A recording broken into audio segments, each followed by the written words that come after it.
The purpose of this lecture is to introduce the most important concepts of the narrative policy framework. The first part of this lecture will provide an overview of the historical roots of the narrative policy framework and answers the question of why this relatively young framework is worth studying. The narrative policy framework is a theory of policy process whose overall aim is to explain how policy narratives influence policy outcomes. This framework's central question turns an empirical eye on the truth claim of the power of narrative. Do narratives play an important role in the policy process? Understanding the role of narratives is critical to understanding the policy process for two basic reasons. First, policy debates are necessarily fought on the terrain of narratives, constituted by both formal institutional venues and informal venues. Second, narratives are often asserted to affect the policy process at different points. Policy decisions, implementation, regulation, evaluation, and etc. The narrative policy framework is hardly the first one to conceptualize the importance of narratives. Its close cousin rhetoric has been studied for many centuries. Many historians credit the ancient city-state of Athens as the birthplace of classical rhetoric. The sophists would travel from polis to polis, teaching young men in public spaces how to speak and debate. Sophists prided themselves on their ability to win any debate on any subject, even if they had no prior knowledge of the topic, using confusing analogies, flowery metaphors, and clever wordplay. In short, the sophists focus on style and presentation, even at the expense of truth.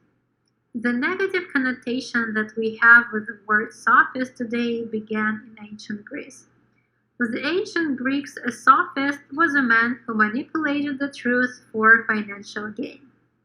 Both Plato and Aristotle condemned sophists for relying solely on emotion to persuade an audience and for their disregard for truth. Despite criticism from their contemporaries, the sophists had a huge influence on developing the study and teaching of rhetoric. While a great philosopher, Aristotle, criticized the sophists' misuse of rhetoric, he did see it as a useful tool in helping audiences see and understand truth. In his treatise, The Art of Rhetoric, Aristotle established a system of understanding and teaching rhetoric.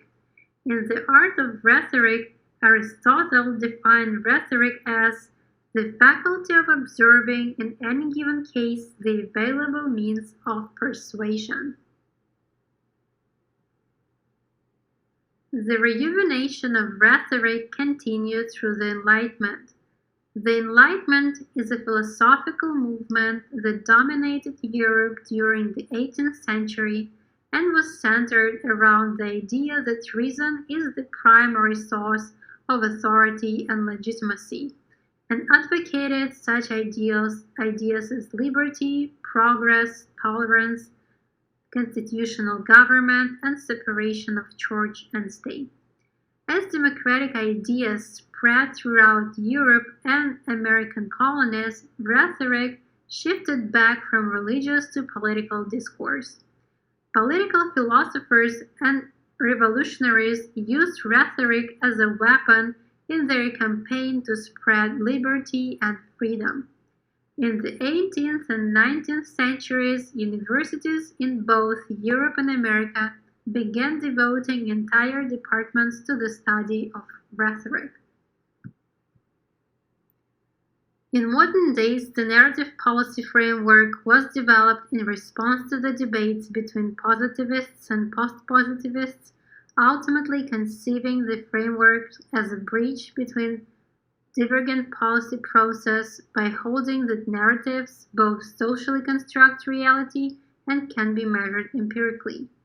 Positivists employ systematic and transparent methodological techniques, build testable hypotheses, and tend towards statistical analysis. Post-positivists understand policy as contextualized through narratives and social constructions. Post-positivism in public policy emerged as a critique of positivism. The second part of this lecture is devoted to the core aspects of the narrative policy framework.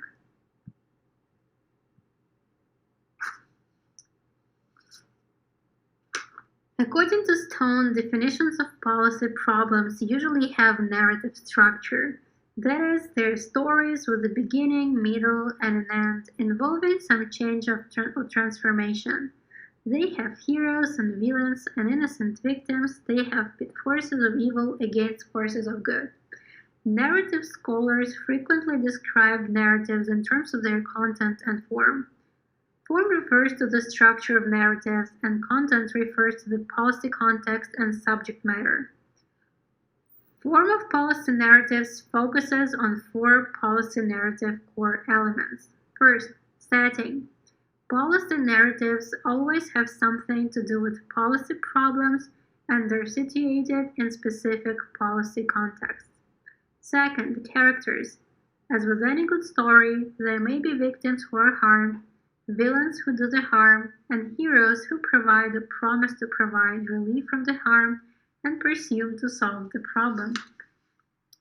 3. Plot. It situates the characters and their relationship in time and space. 4. Moral of the story, and usually policy solution. It gives purpose to the characters' actions and motives. Content of policy narratives focuses on policy beliefs. Usually, researchers use cultural theory, human nature relationship, political ideology, or political identity, and policy narrative strategies. Their scope of conflict, causal mechanisms, devil-angel shift. Scope of conflict is a strategy when authors portray themselves as losing on an issue. They engage in narrative strategies that aim to expand the scope of conflict, or conversely, when authors portray themselves as winning, they engage in narrative strategies that contain an issue to the status quo. Causal mechanisms strategically arrange narrative elements to assign responsibility and blame for a policy problem. Devil-angel shift is the extent to which the narrator identifies the opposing narrator as villains in comparison to how much the narrator identifies himself as a hero. At the core of every major school of thought, framework, or scientific approach, there is a set of core assumptions. The narrative policy framework relies on the following core assumptions. The first one, social constructions matter in public policy. Meaningful parts of policy reality are socially constructed. Second, bounded relativity. The meaning of those social constructions vary to create different policy realities, but this variation is bounded, for example, by belief system, ideology, or something else, and thus is not random but rather has some stability over time. 3. Policy narratives have generalizable structural elements. Narratives have specific identifiable structures. 4. 3 interacting levels of analysis. Policy narratives operate simultaneously at 3 levels: micro-level, individual, micro-level, individual level, meso-level, group and coalition level, and macro-level, cultural and institutional level. 5. Homo narrans, meaning storytelling human, model of the individual. Narratives is understood to play a central role in human cognition and communication. For example, people prefer to think and speak in a story form. The narrative policy framework assumes that policy narratives operate simultaneously at 3 levels of analysis. At the micro level, the research is concerned with the individual and how individuals both inform and are informed by policy narratives. Generic research questions would be: what influence do narratives have on individual preference and cognition? What influence do narratives have on individual decision making? At the meta level, the researcher is focused on the policy narratives that policy actors who compose groups or advocacy coalitions deploy over time within a policy subsystem. Generic research questions would be: how do groups construct policy narratives? What is the effect of policy narratives on the policy process? At the macro level, the researcher is interested in how policy narratives embedded in cultures and institutions shape public policy. Generic research questions would be: what are the conditions under which macro-level narratives develop and change? The final part of this lecture presents an article, "The Importance of Policy Narrative: Effective Government Response to COVID-19."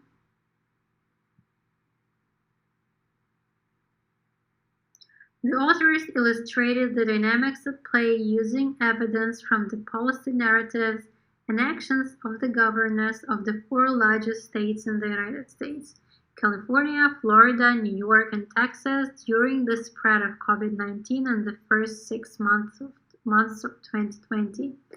The authors derived the following four characteristics to guide assessment of policy narratives of political leaders presiding over government responses to a crisis.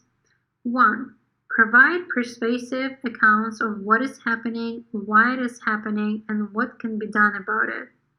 2. Create a broad coalition of support for policy actions to be taken and minimize opportunities for conflict. 3. Encourage trust and cooperation among key actors and groups whose actions will be material to addressing the crisis. 4. Enable individuals and communities to make informed crisis response decisions within their respective domains of involvement. Overall, California's governor narrative was the following: protective health and saving lives are the main priorities. The governor of Florida has the following narrative: overreaction and overregulation are the enemies rather than the virus. The governor of New York had the following narrative: protecting health and saving lives as the core moral, but gave equal weight to fear of panic as well. And the governor of Texas used the following narrative: economic damage has hit even more Americans than the coronavirus itself. In conclusion, the authors derived the following three lessons from their analysis. Lesson 1. A narrative that has a consistent, overarching message about how and why a policy or set of policies is being implemented enables people to understand why changes are occurring and determine how they and their actions fit into the broader scheme. Lesson 2.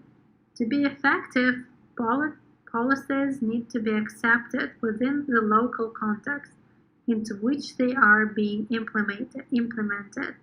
The narrative around these policies needs to be recognizable and appeal to a variety of people. Lesson 3. The narrative that accompanies policy implementation must accurately explain the policy decision, while the moral elements of the narrative need to be reflected by the purpose and impact of the policy.